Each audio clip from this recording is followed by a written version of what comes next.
Kind of like selling drinks always have the best profit margin.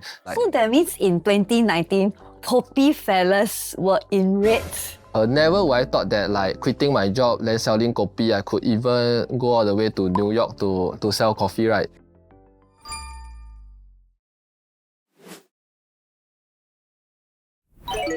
Welcome to the Franchise Formula. My name is Karine, and together with you, we are going to explore the exciting opportunities in the world of franchising. And today with us, we have Terry Neo, the CEO and founder of Kopifellas. Yay! Hi, Terry. Hi, hello. Yes, nice to meet you.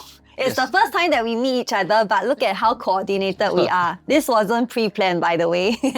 Okay, anyway, today, right, because I think in this episode, there will be a lot of viewers watching and interested to know about franchising model. But for yourself, Kopifellas, you already have a franchise model where you are a franchisor.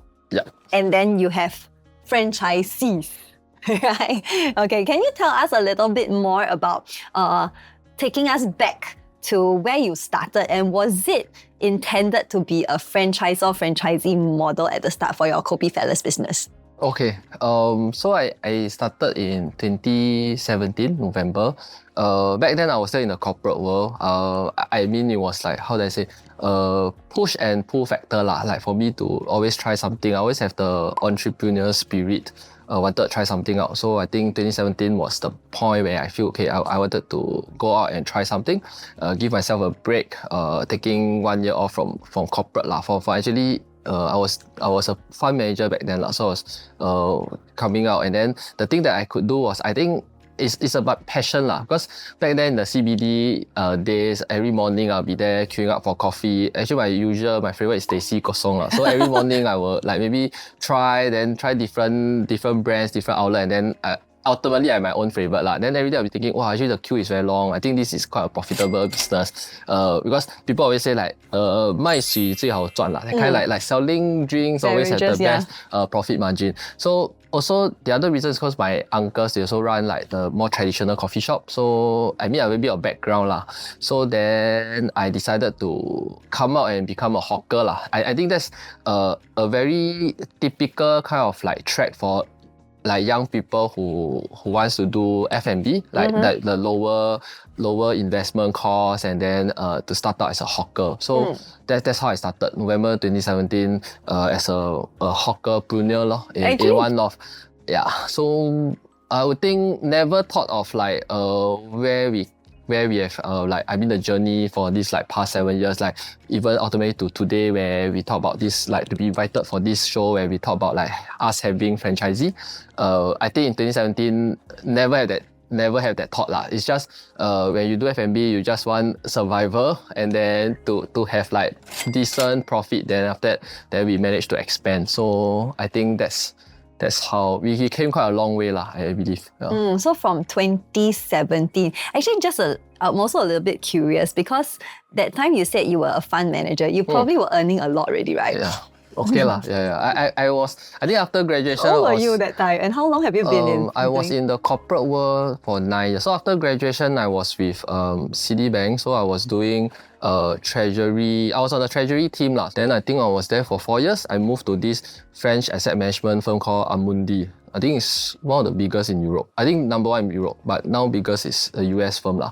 I think after leaving the industry, it might be difficult to get back into fund management, but I felt that I should have enough experience to join MNC to do like corporate treasury, like hedging of interest rate FX, all those. I think I can do it lah.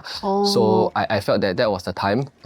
So how old was I? So 9 years, I think about 32 or something like that. Oh wow. Yeah, 9 years in the corporate world lah. So took the plunge out together with my friend actually. So he was also in the airline industry, then wanted a change. So we came out together.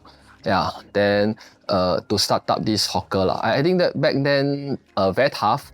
We wake up very early, like 4-5 a.m. Then we had a hawker at 6. Yeah, and then it's kind of like quite no life. Like we also do on Saturday. So no off days at all. we managed to off on Sunday lah. Cause just nice the area is a bit more corporate. This is all the one-offs, a lot of startup. The first outlet in 2017 when you started was at Timber. Timber One off. So we will, I guess, it was very encouraging because that is a startup community.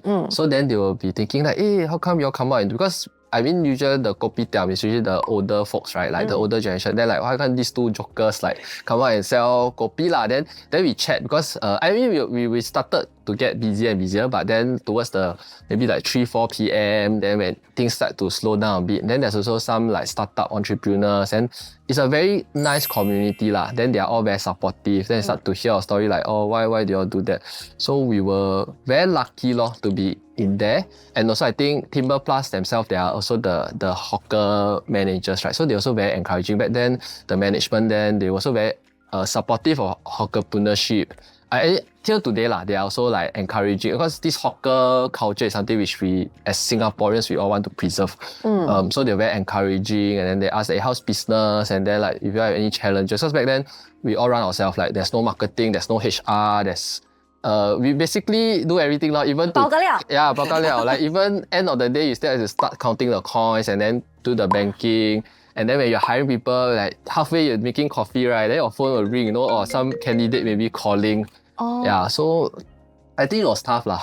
Yeah, but then so the how do I say, like because when we started from nothing, there's no system, right? Because when it came from corporate, everything is, we are all this part of this big machinery. Like when you join, you got SOP, you know what to do. Yeah, so I guess compared to today, after we been in the industry for like 7 to 8 years, then also come back to franchising also, we also develop all these like systems so that day one when they come in, they know that okay, what's the requirement to like in terms of ordering of stock, handling of the cash sales, banking, that kind of stuff. Back then don't have everything you think on the spot, then you try to figure along the way lah. And also when we know that when we want to expand, then that's the system that's important. Like how do you duplicate this? I would call it success lah in the first outlet. How do you duplicate this, like whatever that is the operations know-how into the next outlet? So that's the part that we kind of fine tune it. I want to talk a little bit more about the grind that y'all went through because I know that a lot of people like us, actually even me myself, I also had this dream of doing up my own business. After being corporate for so long, right? Yeah. You feel like I can do more with my life. I want something called my own. And then the whole process, I know it's not easy, especially in F&B. So when you started in 2017, then I saw a post in 2019 where you set up your first ever pop-up at the Promontory. Yeah, then thereafter, then you had like 2019, you also started your own beauty world. Oh, Toa Payoh. I think later part of 2019 is also Beauty World. Yeah. So it was Toa Payoh Cafe, then Beauty World. So that whole journey, was it easy for you?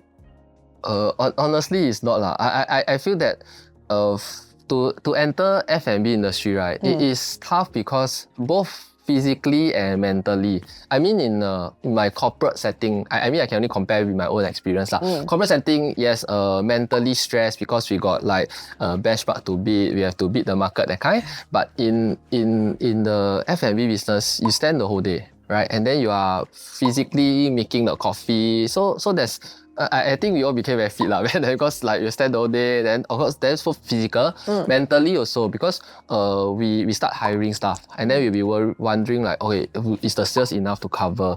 So I think it's both lah, and I would think that without the passion or the determination, right, a lot of people will give up. It's not that simple. Sometimes they think that maybe it's easier just to be employed because less stress lah. So journey is definitely tough, and also the expansion part I think is difficult because I I can share. So my friend and I, we started, we are like as co-founder for Kopifellas for the first outlet. And then we both agree that it's a very tough journey. So for him, he chose that, he felt that, okay, he will stop at this outlet and then he wants to go back to his own industry, which is the airline operations and all those. For me, I told him, okay, I already left my corporate job. Cannot be, I will just be doing one hawker and then like, I want to try to expand. So after that, I went on my own.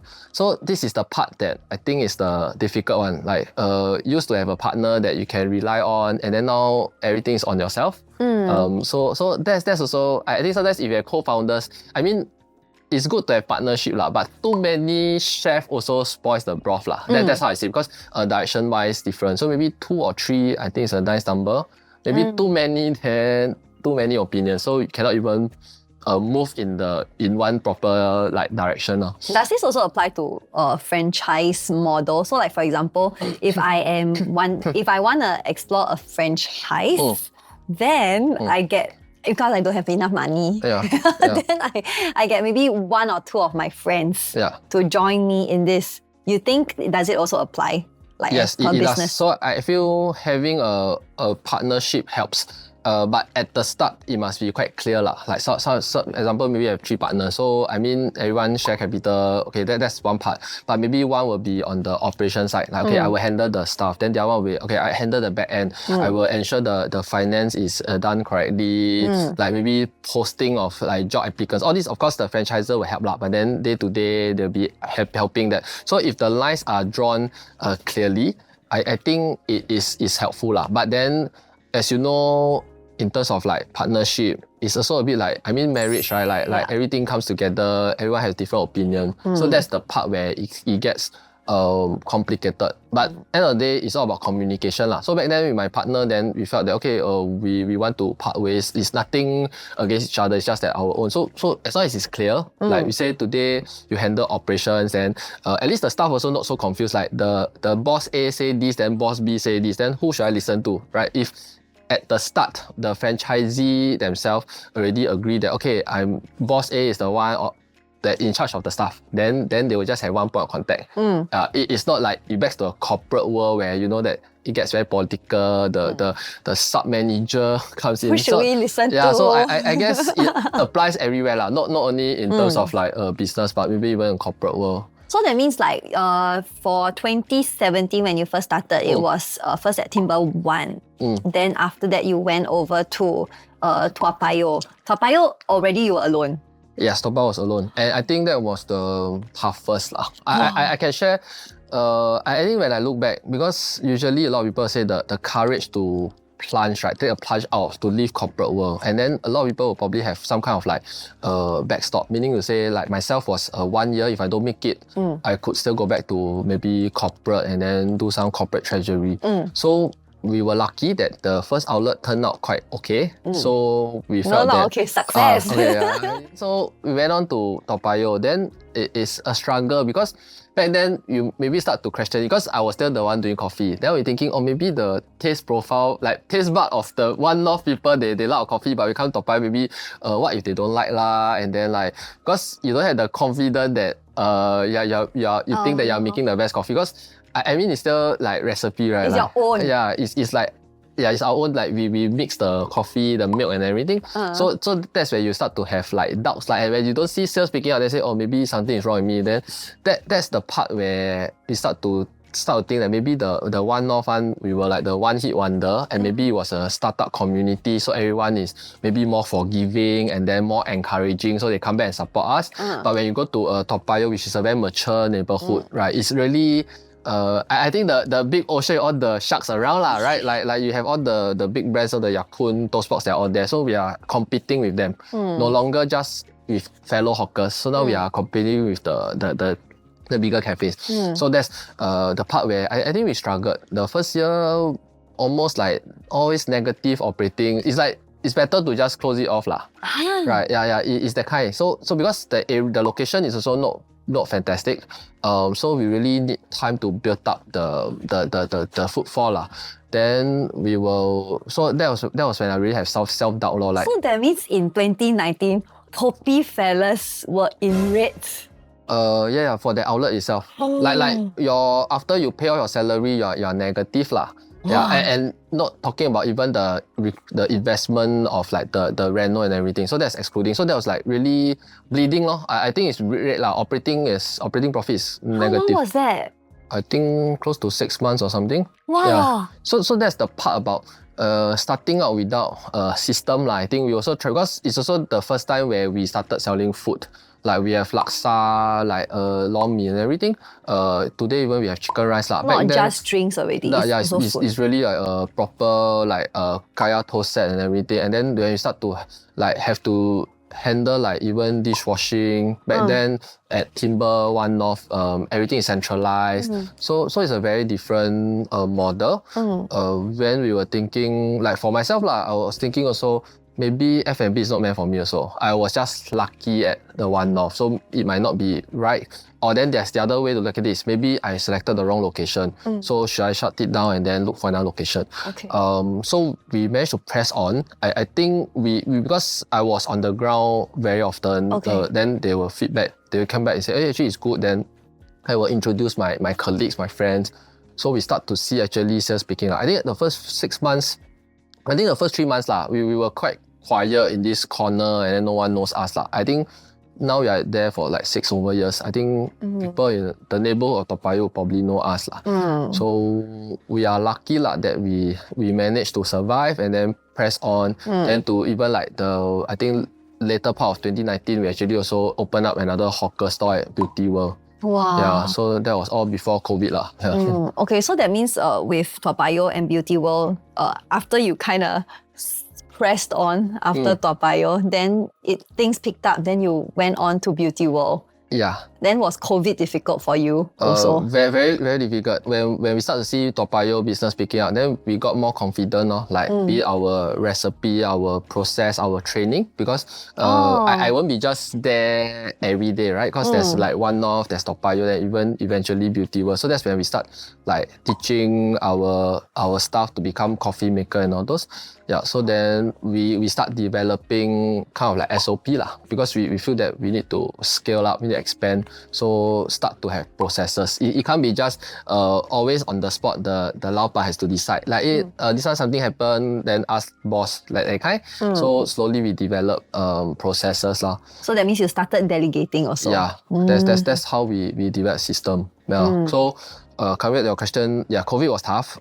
I mean, it's tough to everybody lah. It's first time we all encounter a pandemic. I mean, we encountered like financial crisis. I graduated was 2009, it was Lehman, Baston, but that was really banking sector. And this pandemic is like, you don't know when it's going to happen, and then we were all like so worried like the future is bleak. We don't know when will we get out of it. I think we are thankful that we are in Singapore. So actually the government like did a lot of like aid for us lah, especially SMEs. We got a lot of like rental relief. We got like foreign worker levy, like everything is off. So I met friends who were like doing business in Indonesia and those. Even US, after we expanded, I heard during COVID, no aid at all. Yeah, so because I mean our government has very, very substantial a reserve and all those, and they came in at the right time to help us out. If not, I think everyone will be dead. Yeah, so tough, but we went to pivot lah. I mean, we pivot at one point. We were also doing a lot of island-wide delivery. That was how the market. So we are lucky. Everything has to rebuild. Like the whole process of like doing a business has changed. We used to have like receiving cash or sales from the POS, and then you produce your food. Now, every day before that, we were on the computer taking order, getting their address, and then setting up the delivery route. Because back then, I think we have like 20 to 30 like Grab drivers who were working for us, just sending out food. So we are all thankful lah. I mean, back then, you had this like support local, right? So we are very happy or very thankful to be in Singapore, and then like the locals were all supporting us, and then even like a lot of like people even from the media influencers were all helping and then sharing. So we put through lah, I guess. Yeah. So after that all the way, I think COVID was really, really tough for everybody. But yeah, like thank you to our government for helping Kopifellas survive. Life example. Okay, but anyway, then after, so the whole COVID was really tough. 2022, fast forward to 2022, then the franchise model was developed only in 2024. Yeah. So after COVID, I mean we kind of like consolidate. I mean we did quite okay. We got the island-wide delivery, so that's when we got more aggressive. So we expanded to CBD area because I think CBD area was the one that was toughest, the worst hit lah.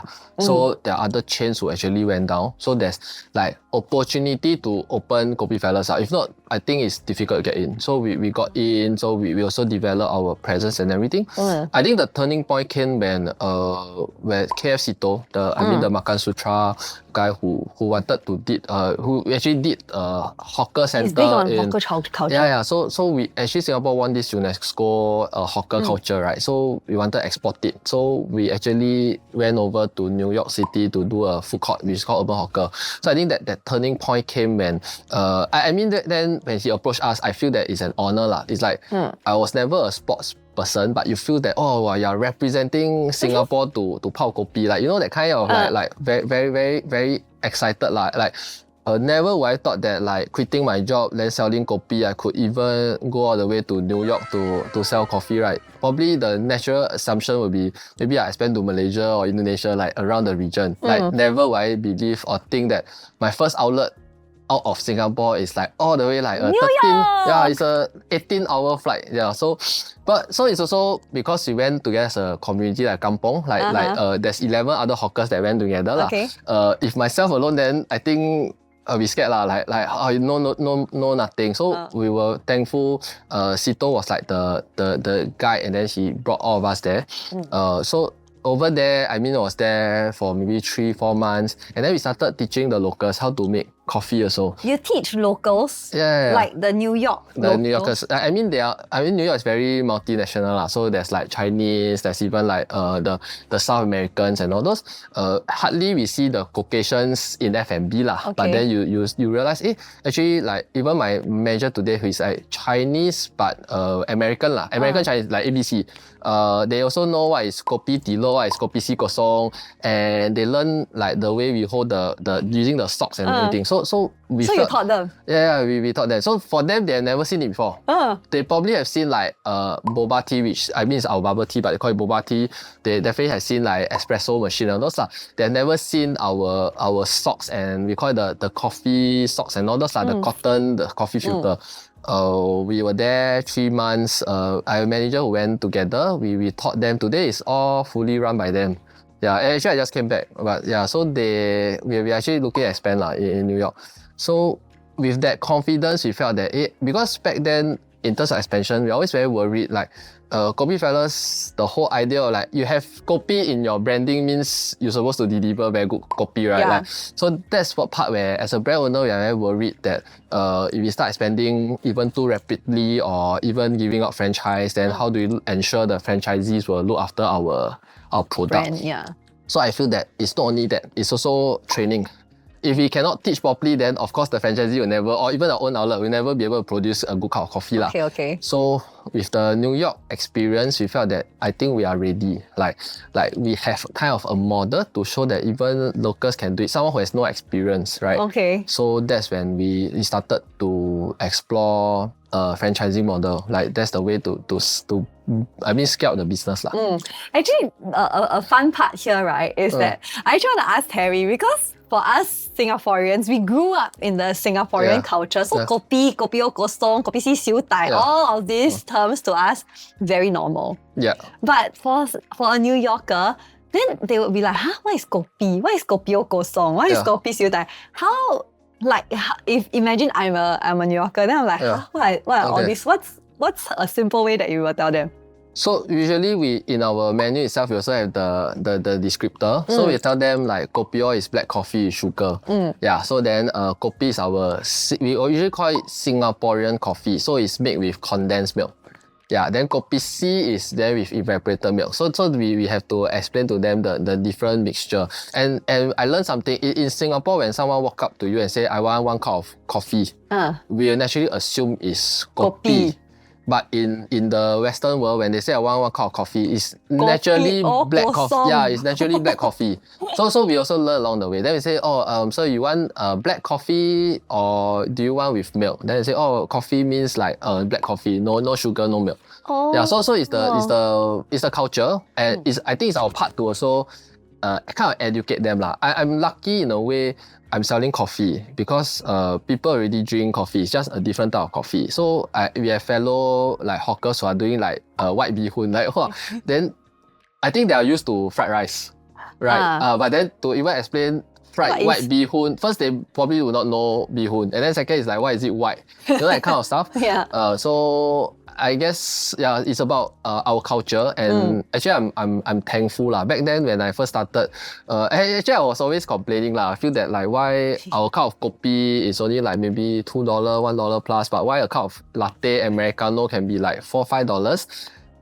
But then now I'm kind of like glad that I was in this industry because when I start to travel, actually I also do quite a bit of events with Changi Airport. So Changi Airport has like different trade shows, and we are always at their site to serve kopi and kaya toast. So it gives us the chance to see the world also. And I mean we only have the opportunity because we are doing something which is local, our heritage, and not doing like latte and cappuccino lah. So when we are overseas, you start to see, because ours is always the show kitchen. It's a bit like the, you know, Din Tai Fung when they do the xiao long bao is like for people to see. So ours similar. Is in New York, it's always about show kitchen because they're so used to drinking coffee from the espresso machine that I think even Starbucks just press button. Yeah. So from us, like it's like wow, you start to see you dilate the coffee and it's tea. It's a show. Yeah. So the showmanship, they really enjoy taking video. That's when you feel wow, actually there's something that like we are happy to do it lah. In Singapore, we kind of take it for granted.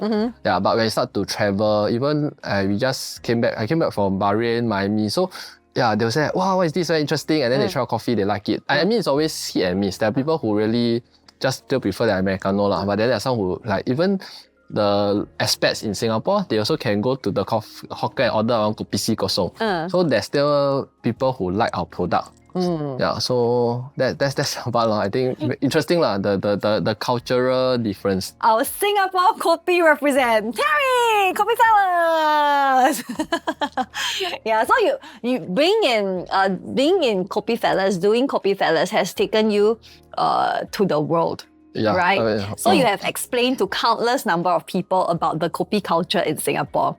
What is one drink that they are always very taken aback by?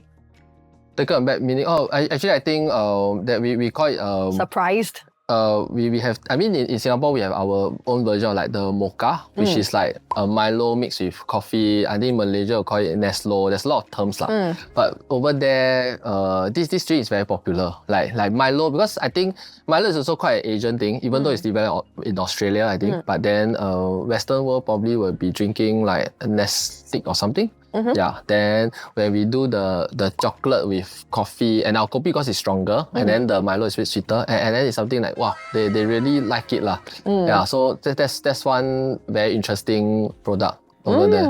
Yeah. So that means in your different outlets also, like there will be different drinks that are more popular. And then you also will discover them. Like for example, in New York, this drink is more popular. And then maybe in Toa Payoh, it would be more popular. Like certain things are more popular. In Singapore, I guess maybe the taste part is still similar. It's just that maybe the demographics who maybe there's more younger crowd. Like we have outlets in Expo. So people really come in the evening. So I mean, generally people drink less coffee at night lah. Then they'll be drinking all like we have Thai milk tea, we have Earl Grey milk tea. So you have all these drinks that actually move a bit more. So if it's an office setting, the first cup is usually the kopi, right, or the teh. Yeah, so I guess taste profile wise still similar, and we start to see. I mean, it's also a government push lah. People are all healthier, right? Now it's like really like hardly I ever see like kopi ka tai, which is the added sweetness lah. It's usually siu tai, or like people start moving towards kopi or kosong, kopi si kosong. So we start to see that lah. So you see, right, Terry has a lot of insights about kopi in Singapore. Now he's venturing overseas, but we'll talk about the overseas part later. Right now we talk about the kopi insights, the kopi insights in Singapore. So like as somebody who also maybe I have some money in my pocket in corporate already. Okay. I want to do something that I'm very passionate in. I want to do kopi. Yeah. Then I don't want to go through the entire process of like your 7 years. It's too painful. Like Timber One North, then Toa Payoh, then Beauty World, have to employ people, go through SOPs, blah, blah, blah, blah. For a summary, go to the previous part, okay? So, if I don't want to go through the entire thing, is it possible that I just copy yours? Yeah, so today we have our franchise model, which is like is our system that we developed lah. So everything will be kind of like passed on. We have our SOP in terms not only just making a cup of coffee, like how to run the outlet, right? Like you have a outlet manager that's in charge of like maybe ordering stock, and this outlet manager will be like supposed to be trained to know all the stations. Then they can be covering, and then in terms of like how to plan scheduling, even I would say most like new franchisees who started the first business, they probably have never done hiring before. Yeah. Right? Like how do you even do like CPF contribution, all this. Yeah, so all this we figure out ourselves lah. Like we start asking CPF. So all this will be guided. So we have a team today, like we have a business development team, we have our HR, we also will channel like, okay, the first question is where to hire. Yeah. Right, like how do I hire a foreign worker? How do I hire locals? So we will share like with foreign worker, we can use some Facebook group. Then like locals, we can go to which portal to hire. So all this will be kind of like guided because we run it. When I see it as a franchisee, it's a partnership. Like we also want them to do well. Like we are also very concerned about branding. Of course, not only just coffee, right? It's like the overall operations. You need to get the right staff. You need to reward them, and then we're asking actually how much to pay a coffee maker, right? Like nobody will know that. Yeah. So then we are there to actually guide. Say, okay, this is where we see the benchmark rate is today, lor. Last time we will have to figure ourselves lah. Yeah. So all this will be like shared and then like guided. I think it's handhold. I mean, we have also a franchisee. One of our franchisee actually has another franchise business, so they are a bit more experienced. Then we have one who is like totally new. So end of the day, we based on their experience and then we will guide them lah. So because you already got it figured out, like your operations, your menu, your everything else. So basically the model of Kopifellas, I can copy. Yeah. I can copy the Kopifellas model already. Something that has worked. Correct. So that I don't have to go through the entire process of figuring out myself. Okay, so I think we have had a lot of great insights from Terry, learning about the franchisor and the franchisee relationship. So we would like to thank Terry once again for joining us on this episode. If you'd like to find out more about Kopifellas, head on to kopifellas.com.sg. Thank you, subscribe, and we will see you on the next episode of The Franchise Formula.